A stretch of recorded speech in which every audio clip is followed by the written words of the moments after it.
December is fast approaching, and with it the releases of Overprime and Predecessor, so I figured what better time to go over both games' strengths and weaknesses, why they're so beloved by their communities, and see if you were a fan and had to pick a game, or were just looking for a cool new 3D MOBA experience, which would you pick?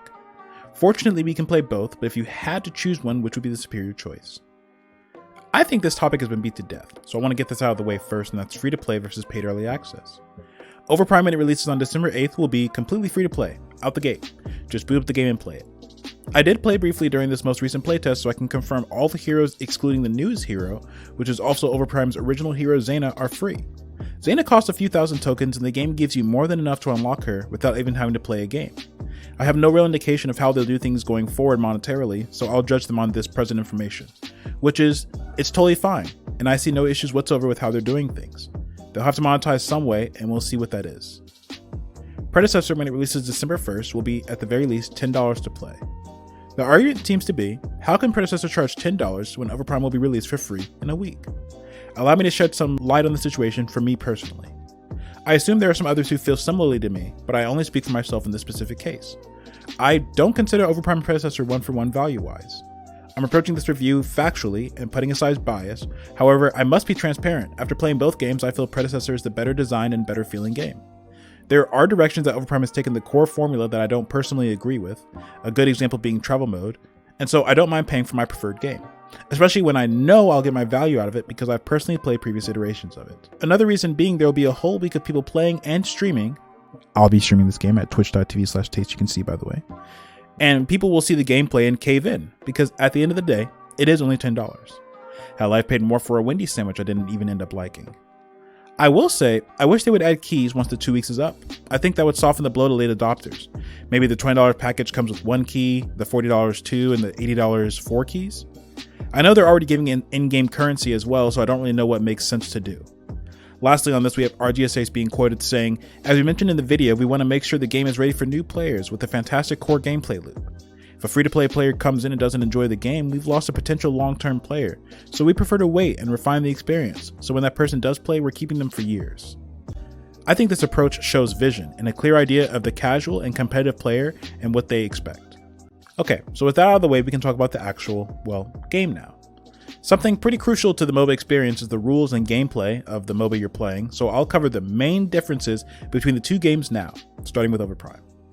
Overprime takes place on a large 3-lane map with a jungle filling the gaps between the lanes. Every lane has 1 tower and 1 inhibitor that respawns once taken down after an extended delay. There is travel mode in the game, and that allows you to make timely rotations around the large map. There is a solo, mid, and duo lane, with the solo and duo lanes having one-way portals on either side of the lane. There is a mini orb that when killed can be resummoned in a given lane to push it down. There are also bushes scattered along the map that conceal movement and allow opportunities for ganks. Predecessor takes place on a large 3-lane map with the jungle filling the gaps between the lanes and a river running down the middle separating the map. This river is important because you can follow it to get to any lane, but also it spawns 2 buffs on either side of the middle lane at 3 minutes that respawn every 2 minutes after that. Every lane has 2 towers and an inhibitor that respawns once taken down after an extended delay. There is a solo, mid, and duo lane, with the solo and duo lanes having a green and gold buff to contest respectively. There is a Fangtooth that is the main objective and an Overprime that can be destroyed. There are fog walls that obscure vision throughout the map. Both games have this feature. I'm leaving my own preference aside here, but I want to address a few things. I'm open to a dialogue, so if you have a good response, please leave it in the comments when you hit that like button and subscribe. Thank you so much. I don't entirely understand the choice to make the lane single tower single inhib. I feel it lessens the amount of strategies and options available to both teams, and severely hinders the experience of whoever lost their lane. I think if you're going to make a lane like that, the tower needs to be stronger so it can last longer. Unless the goal here is to lessen overall game time, and if that's the case, I get it. However, from my understanding, most games go past the 30-minute mark anyway in Overprime, and that's with almost constant fighting from the early game. Contrast this to the traditional MOBA lane design, and more precisely Predecessor's lane design, where even once you take the tier 1 tower, you have to keep an eye on your lane and your opponent when you roam. Because it isn't that long of a trip from their T2 to your T1, and you could lose your tower quickly if you don't balance being in lane. This makes it so the person who lost their T1 still has a stake in the game, and the person who won their lane has earned the right to press their advantage. Both things are happening simultaneously. Next, let's talk about moment-to-moment gameplay, but more specifically teamfights and overall game feel. Overprime is made in Unreal Engine 4, so the game of course looks amazing. However, the game has some unexplained jank. Ability effects mostly involve a particle effect with a colored outline, and that can cause things to look samey in teamfights. Once you see it, you can't really unsee it. Basically meaning it can be hard to tell abilities apart in the heat of the moment.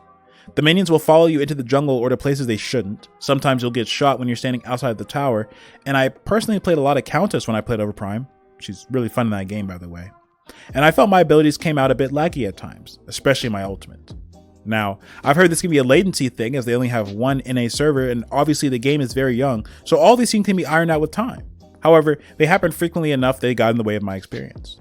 Predecessor has moved to Unreal Engine 5. So the game of course looks stunning, however it has an extra level of polish. Ability effects are original and varied, they're explosive while still maintaining visual clarity, and that matters a lot when you're operating in split-second situations. Minions behave properly in my time with the game, really acting janky or unpredictable.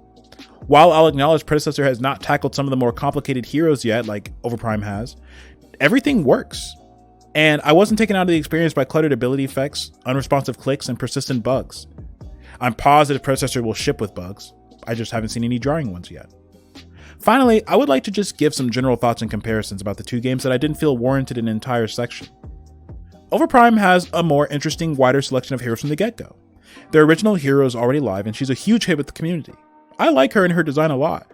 While I feel she's very overtuned, I'm trying to avoid discussing hero balance, as I feel that's not entirely fair to anyone involved. In comparison, Predecessor's cast is safer. However, I feel every hero has received so much attention and iteration to their core gameplay that they are the best version of themselves that they can be. I feel Overprime is the better starting package. I think having a store, account progression, skins, and all that right out of the gate is more appealing to the masses and the casual consumer. I think this is a big reason why it's good that Predecessor isn't free to play yet.